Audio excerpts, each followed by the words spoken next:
the reports came out that it was Admiral Cooper, CENTCOM, basically, that told President Trump that the attacks on the Islamic Republic around the Persian Gulf is has destroyed so much of the Islamic Republic that there's not that much to do. Any like this is not going to that the coastal military targets basically have largely been exhausted, and there's basically a reduced marginal return on bombardments in southern Iran.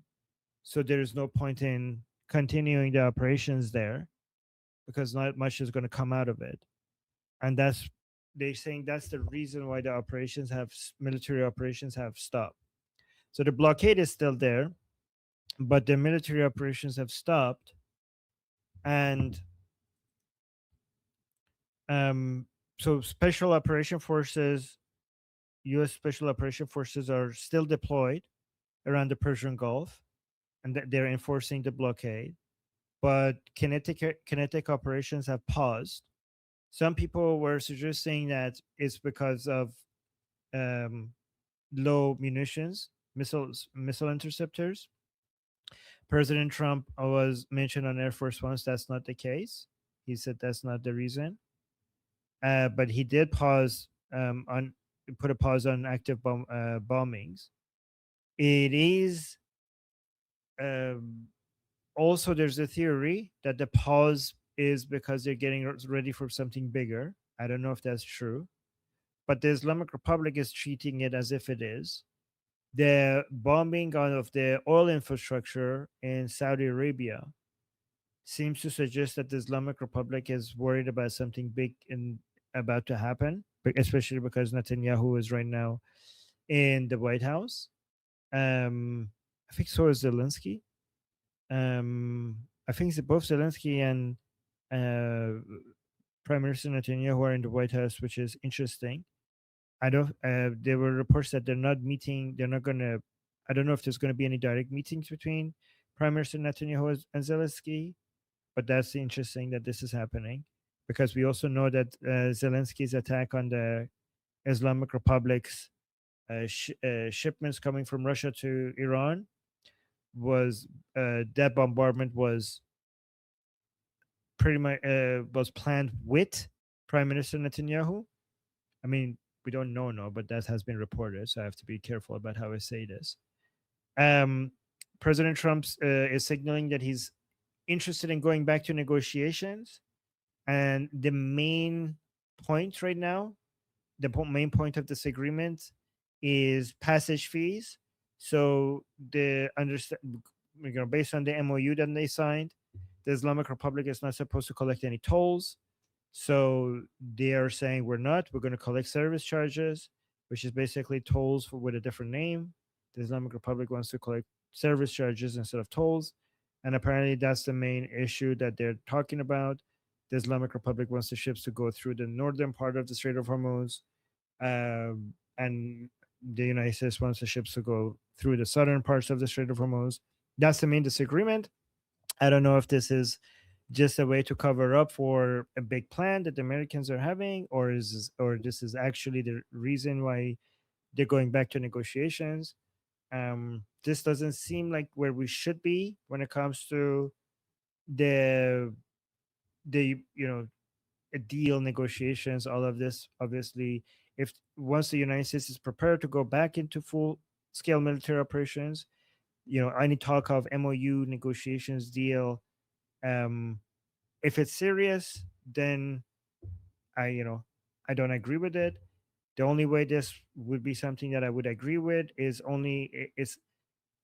would be if this is a way for the Americans to just buy time to prepare for something big, basically similar to what happened right before the 40-day war.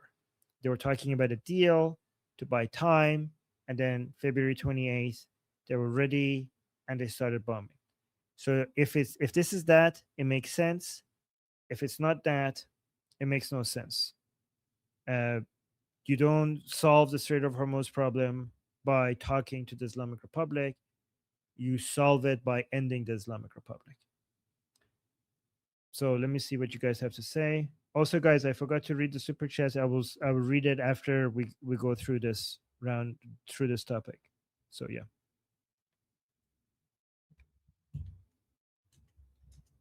Next is Jeff.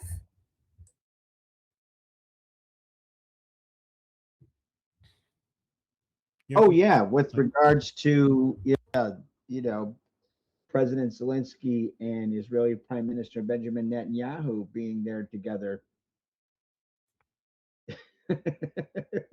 You already know why that's happening, Armin. That's going to be very good. That's a very good thing for the good guys and a very, very ominous thing for the regime remnants. Let me tell you. I wanted to add something because I know everybody's in a low spot. There was something once said, I think by JFK. Grieve not that such men died, rather be thankful that such men lived. That's the lesson to be taken. I'm very thankful to have fellow brothers, fellow sons of liberty, like those resisting the mullah regime remnants in Iran.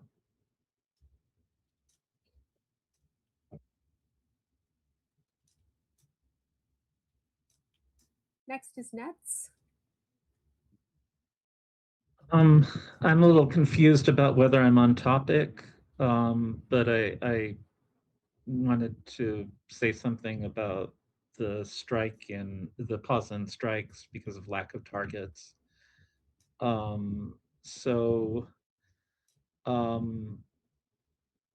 I don't think you can depose a regime by just bombing it. And one reason that I was very hopeful recently with the strikes on southern Iran uh, was that I thought that they might be a precursor to limited ground invasions. The USS Boxer is there and might do something. Um, Maybe taking Chabahar or some similar port is a reasonable objective. And so one interpretation that I think people around here may have had, and forgive me if I'm mistaken, maybe Armin can correct me, was that perhaps some of these bombings on the coast were softening up, were kind of softening up the coast in order to do something like that. And I think the fact that there's a pause indicates that that isn't what it was. Right. So maybe there was an attempt to suppress Iranian attacks on shipping, and maybe they've run out of targets and they can't suppress Iranian attacks on shipping that way any further. But if you were trying to soften up the coast, you should do something to should do what you were going to do to the coast right after softening it up. You shouldn't, take lots of breaks. So I'm still very, very depressed. I mean, I hear people saying, oh, something big is coming, and I so hope it is. But my faith is kind of very tested at the moment. I completely understand that. When I was talking about this, I was suggesting that either, because it did look like a type of operation that you would do if you're preparing for some ground operations, especially because they were hitting areas like Chabahar, for example, that is not used to by the Islamic Republic to directly put pressure on the Strait of Hormuz. It did seem like a more of an operation that you would do if you're clearing everything up to get in, right? But when I said that, I also said that it looks like either they're getting ready for some ground operation, or they're making it look like they're getting ready for some ground operations to get the Islamic Republic to come to the offer more at the negotiating table. I also put that option as well. So I said it's one of these. If it looks a lot like preparing for ground operation, maybe it might be because they were trying to get the Islamic Republic to have that impression as well. But the answer is, I don't know. Maybe here's the third option. Maybe here's the third and fourth option. Maybe they are still getting ready for a ground operation. They just need more time preparing for it. Maybe they were getting ready for a ground operation, and then something convinced them that this is not the time. So there are four options, I think, here, or there could be more, but it's not. I'm pretty sure there are people here that could offer us more options here. um I would like to hear, especially what Amu, Jeff, and Monkey have to say about what they think is going on as well. But Ness, does that answer your question to some extent? Yeah, like, yep. All right. Do we have more twos in this? Next Yes, I is think. Shauna. I want to say that I'm not sure what the strategy here is. I think that he's being vague on purpose. I think that's probably part of the strategy, unfortunately, for us and our emotional bandwidth. But I do think that he is, Jeffrey and Monkey can talk more about this in detail. And with more authority, but he is full steam ahead rebuilding the economy in a way that's going to make us stronger in no matter how we strike. There's a lot of building and technology, and like we're restocking better and stronger as quickly as humanly possible. So I do want to kind of consider that, put it out there that even though this is heartbreaking and emotionally exhausting for those of us who have been involved in watching all of this unfold, I do think this is probably a 2-year operation. Maybe it's going to be shorter. I would love for that to be the case. But everything I'm seeing is like just what I'm tracking is that it's going to take like anywhere from the end of this year to the beginning of 2028 to kind of get everything we really need to go boom boom the way I would want to go boom boom. So I'm trying to, I understand where Nets is feeling very depressed. I understand that it's very emotionally hard for us to see these murders happen. I want to put it out there that there's also things that are being put into place that are going to make a deep impact, and it's yeah, it's just going to take time for okay, so Monkey's asking me what am I tracking that's going to take. I'm tracking everything. So I'm tracking what's being built. I'm tracking what's being built in terms of humans and civilians, because part of what I'm looking at, Monkey, just to answer your question, is not just the military having the supplies that they need, but the American people having the bandwidth that they need so that they can follow this through without freaking out. Because one of the things that's holding us back, unfortunately, is how popular this war is. And there's a two-prong approach to this that we have to do. We are doing our part by educating the American people about why this is actually important and why this is better for us. But there's also rebuilding the economy in a way that the Americans will be able to swallow that without freaking out. So yeah, that is the so I'm tracking trackable things. I'm tracking shipping lines and what's being built and hiring practices, and I'm tracking a lot of things. It's hard. I don't have a linear list for you. But there's a few different things going on. Jeffrey, I think, probably disagrees with me, but I'm just trying to put it out there that it might just take longer because we also have to look at what the American voter will vote for, and they will vote for things more if they feel like they can swallow it. And I'm not saying they're right about that. I'm saying what they feel. So, yeah.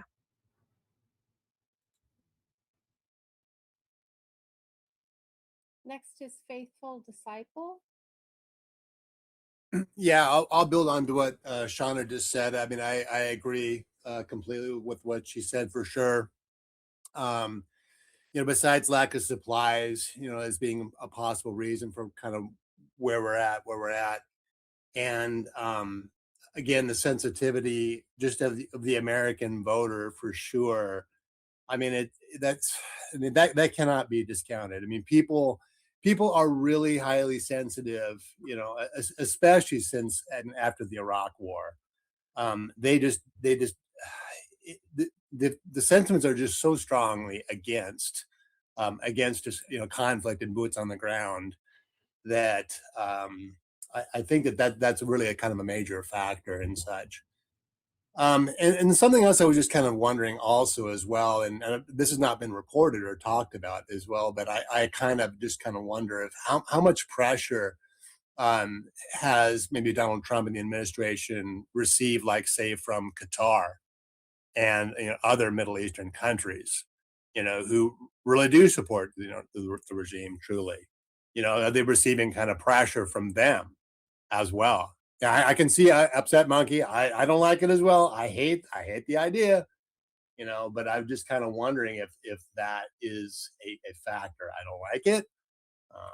I personally think that we need to finish the job. We need to get on it and do what we have to do to help just kind of get rid of these guys. But I'm just kind of wondering if that was just kind of a factor in there as well.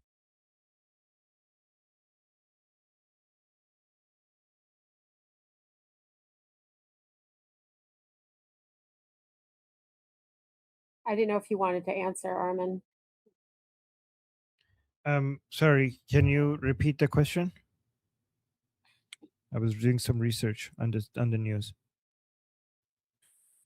So one other factor I was kind of wondering is has Donald Trump, is that part of the reason that they stopped was they're receiving pressure like from other Middle Eastern countries? Oh, okay. So I thought, I thought that was that a was statement. The third reason. Qataris, yeah, the Correct. Qataris and stuff. Yeah. Qatar specifically, yeah. I'm sure. Okay, so the Qatar lobby, the Saudi lobby, the UAE lobby have a lot of influence in Washington D.C. for sure. But honestly, this time around, it seems like the pressure has been from the other, from Washington and these countries rather than the other way around. So you're not wrong. They obviously have influence. The influence is not zero. But and they usually have a lot of say in what Washington does because of all the lobbies and their investments and all the leverage that they have. But this time around, it seems like Washington is using the current situation into pushing them into maybe the Abrahamic Accord, or I think Washington D.C. right now is going for the Dondro Doctrine, pushing for the Dondro Doctrine, and pushing for more focus maybe on in the Pacific. And those are so much more fundamental views of Washington D.C. that the billions of dollars from the Qataris will not be able to derail that direction, right? So what the Qatari money, what the Saudi money, what the UAE money in Washington D.C. would want to do is to cause um obviously these are a mixed bag. Like Qataris are more interested in what they call peace. It's not peace to have the Islamic Republic around, but what they call peace with the Islamic Republic because they don't want conflict in the region. The other countries like Bahrain, Kuwait, Saudi Arabia, Qatar, they're a mixed bag. But if I wanted to simplify it, they would be they would hate the current situation. If there's three options, either no military conflict, and then ceasefire at military conflict, ceasefire military conflict, that would be option two. Option three would getting it done with and finishing the Islamic Republic. These other countries probably want either one or three. They hate this middle ground. This is what they hate the most because they want to be able to sell their oil and gas and also bring tourists and investment. So if there is no war with the Islamic Republic, you can do that. If the Islamic Republic is gone completely, you can do that. What you can't, the worst case scenario is just being here, constantly being here, like you're just having military conflict with no end in sight. They hate that. So if their analysis is that that United States and Israel are close to getting rid of the Islamic Republic, they will go push for it. Okay, finish the job, please finish the job. But if the analysis is like, okay, they're not that serious, they're not going to finish the job, they're going to push for just stop it, like make a deal with them and stop it, right? But I think that two things is happening. Is one, United States is so focused on eventually reducing its pressure, reducing its presence in the Middle East, that no amount of Saudi, Qatari, or UAE money will be able to reverse that. These countries used to have a lot more to offer to the world and to the United States than before. They used to have a lot more than now, and their leverage is still there, but much less than before. Even though their economies are bigger, their percentage of global economy is smaller, and oil and gas is less relevant. U.S. has its own oil, and the dollar is backed by so much more than just petroleum. And U.S. is such a big superpower, even compared to before that was a superpower. Is gap between United States and other countries is so much that it makes sense for it to try to not have to pay all of the price of maintaining global security. The rest of the world are needed more than before. United States needs it less than before because of how big of the world's economy belongs to it and how powerful it is. So it makes more sense that other countries who need this safety and security to pay up and do their own thing. So United States wants stability in the Middle East, and Eastern Europe, and in the Pacific, but it doesn't want to pay all of the price, given that compared to before, it doesn't need to provide it as much as before. So it needs to make these countries understand that, yeah, this is your neighborhood. You need to clean it up yourself. So these countries want the United States to stay here and provide them security. And United States is basically saying, not for free, mother tuckers. Like not. It's not like before.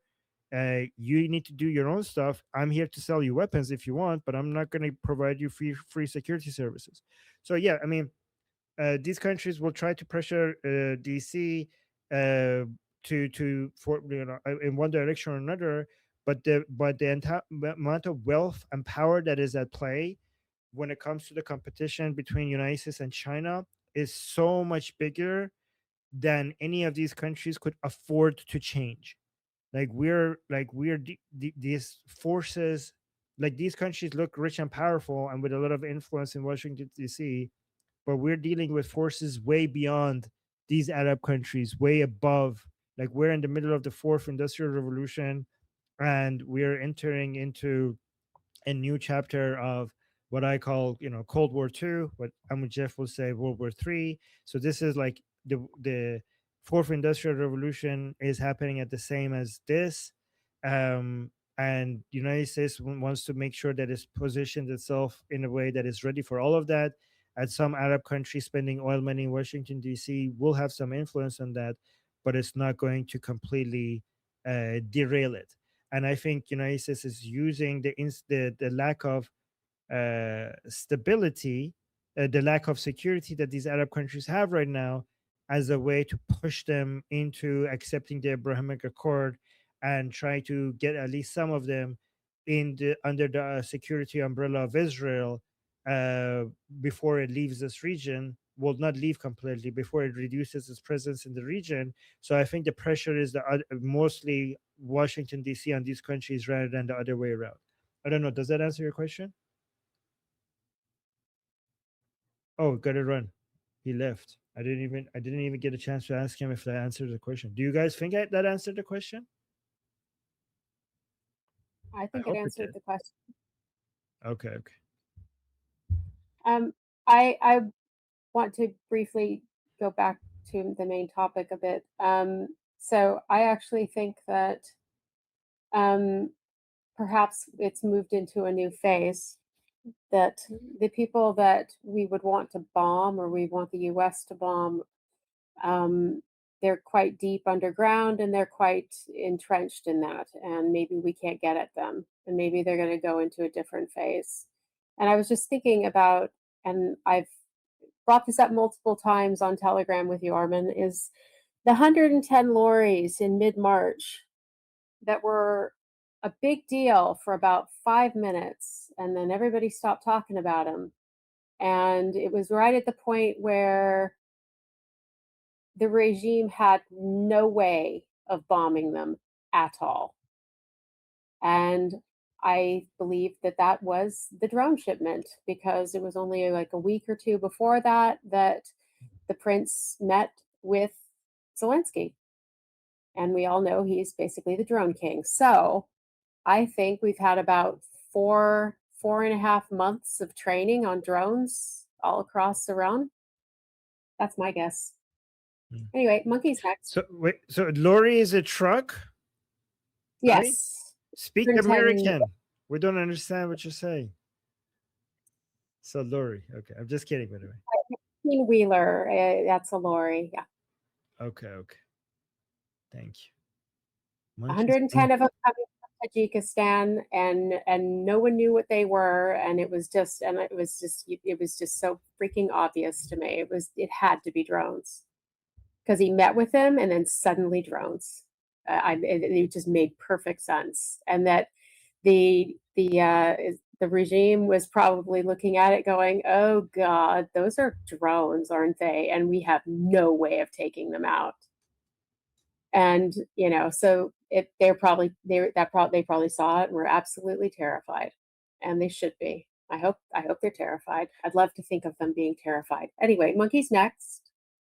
Okay. Monkey's about to All chip in. right, let's start dispelling a lot of bullshit. Number one on the list of bullshit is the mixing of, have we gotten all the targets, or did we just get the targets that we need to get to do what we're doing about the Strait? Because we have a lot of targets. We're not lacking in targets. We're lacking in using them for the type of mission that it is to take care of the Strait. That's number one. Number two, allowing them to say that a fee is somehow like an environmental charge. No one thinks that the IRGC is going to be doing impact studies at the bottom of the sea and checking the levels of plankton. Nobody believes that's what they're going to do. Another thing, this thing like when Malacca has its fee that it charges, it didn't get the power to impose a fee by firing on ships, because that's not the kind of thing you reward. Another thing, when we're talking about who is divided, Democratic coalition is fractured almost evenly down the middle, 48% liberal to 52% moderate. Where the division is, it's in the Democrat Party. The conservative have like around a 70% solid consolidated wing, with about 30% that are basically what you would call not politically active. That doesn't mean that they're going to go for Alex Jones or Candace Owens, because Candace Owens says, oh, we don't have the capacity to manufacture. It's going to take us years, because we have Tucker Carlson saying, oh, it's going to take years. What's happening is we're starting to buy the bullshit of the Tucker Carlsons and the Candace Owenses about how long this is going to take and the will of the people. And we're looking at their numbers and thinking, gee, they got a lot of support, forgetting that these are probably, this guy that says, I had Durga Maga 622 is probably from Pakistan. This is an international, internet. This is a global internet. This is not an American internet. And I don't care what the hell you were talking about, what the hell you were looking at. Don't take this personal at anybody. I'm just saying this to everybody. So nobody should be taking this personal. I'm not talking to you. I'm talking to everybody. Anybody that's taking the stance that we can't resupply, you're being a fucking idiot. Of course we can resupply. We can ramp up productions faster than anyone else on earth. We can create 5 factories, 6 factories, 7 factories. It is so stupid to me. So fucking stupid for me, for anyone on this earth to remember to forget that we were making an aircraft carrier every week in the USA. You think we can't do it again? We don't have enough people that want a job doing this. You think we can't ramp up? That's retarded. The concept that we can't rearm for this is retarded. The concept that we don't have the political will is retarded. We have stronger political will now than we ever had. What we have that we didn't have before is so many goddamn fucking idiots online putting billions into the NGOs, billions into the internet, billions into the PR, billions into skewing every fucking poll out there to make us think reality isn't what it is. So I don't give a fuck what you're fucking tracking. You're wrong. You're wrong. You're just fucking wrong about rearmament. You're wrong about how long it could take. You're wrong about our production schedule. You're fucking wrong about the will of the people. You're just fucking wrong. That's just a fact. You're just fucking wrong. You're wrong. And I'm hearing this since yesterday, all over Twitter, all over YouTube. All right? So if anybody's taking it personal, the world doesn't revolve around you. Don't be a narcissist.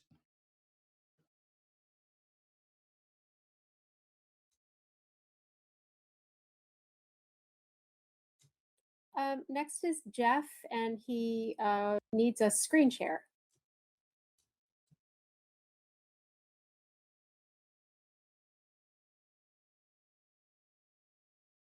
That's actually a good thing to bounce off of with regards to Sketch. So let me just put this up real quick first. There we go. Yeah. With regards to target sets, I wanted to make sure these two were cited in this.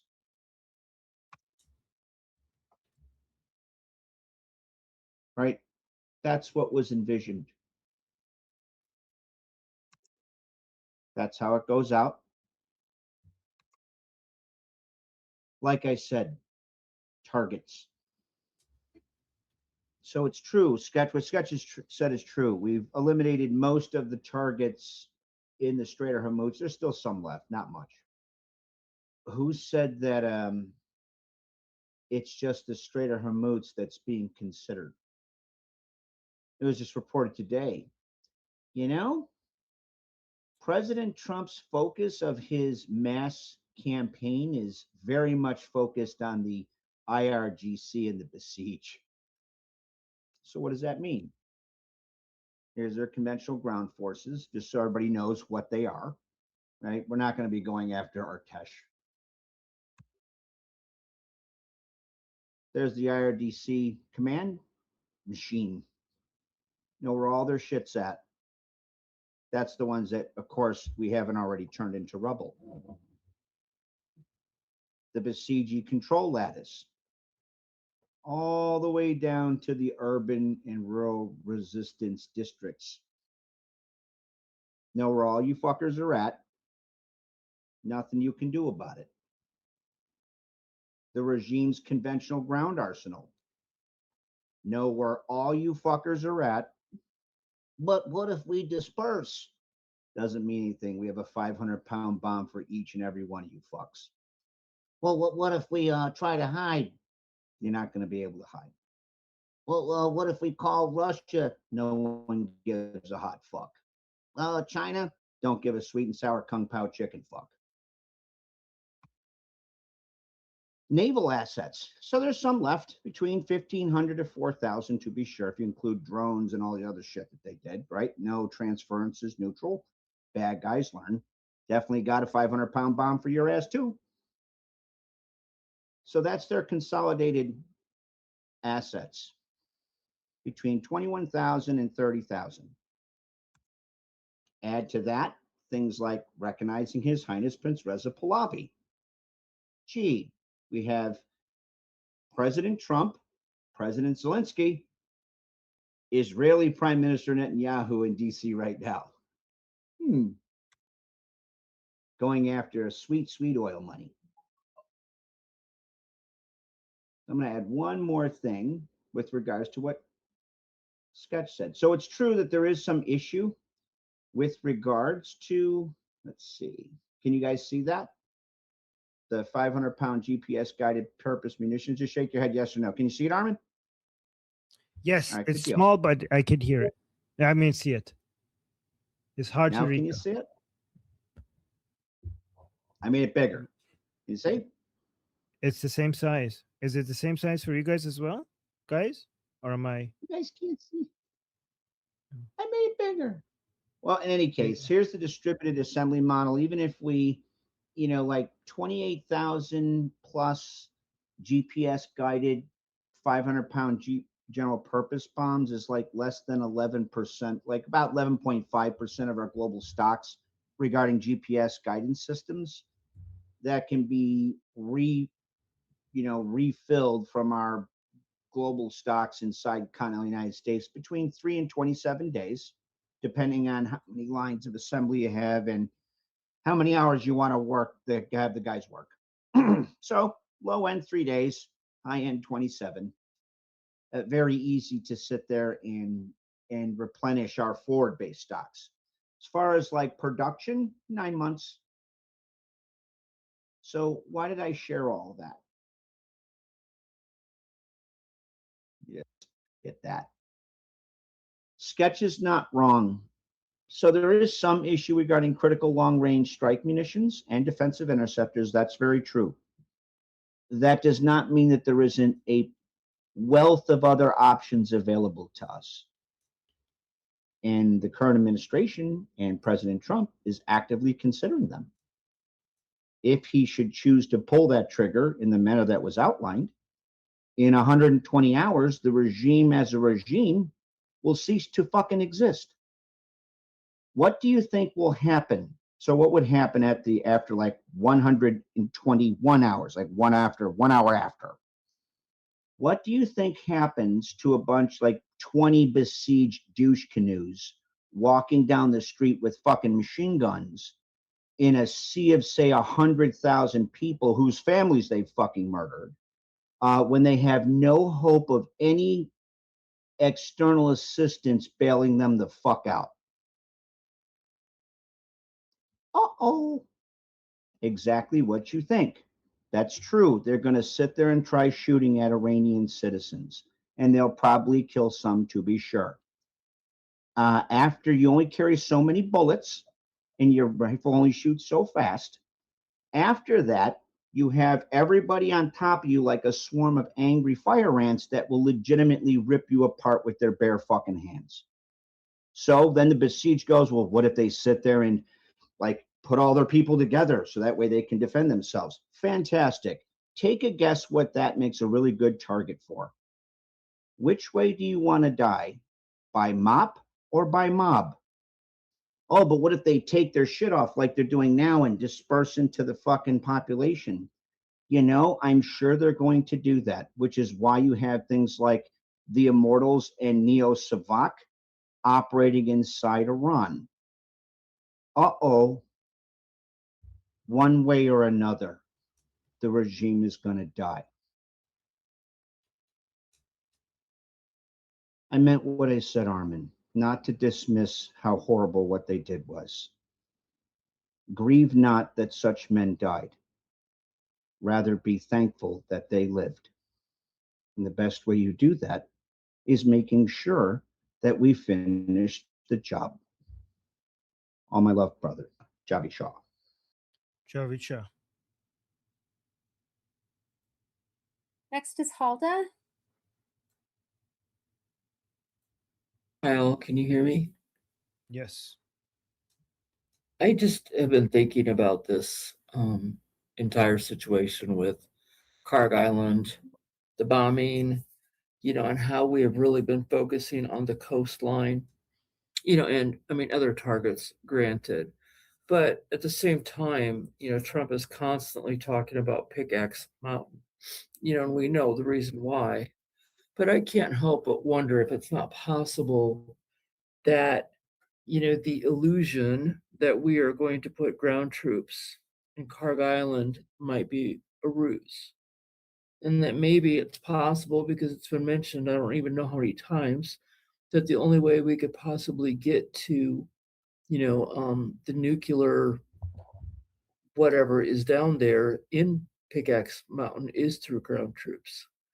So what I wonder is if we aren't actually trying to disperse their troops to be in different locations to allow us easier access to somehow get ground troops to Pickaxe Mountain.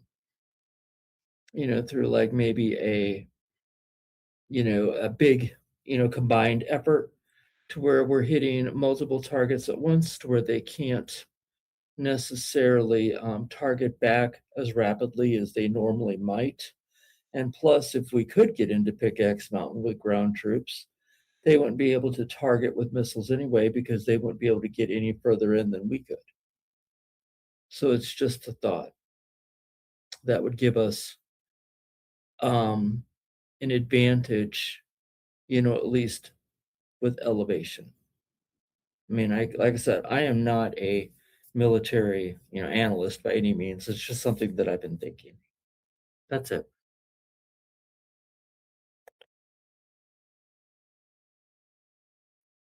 My name is Armin Navabi. I'm an Iranian political analyst with decades of experience fighting the Islamic regime inside and outside of Iran. Make sure you follow me for more, and also make sure you join our discussion group. I'm there almost every single day. Come talk to me there and the rest of the people there in our group calls. It's a great place to meet and talk to people who like talking about politics. The link is in the description and or in the bio. You could also get there by scanning the QR code on the screen. See you there.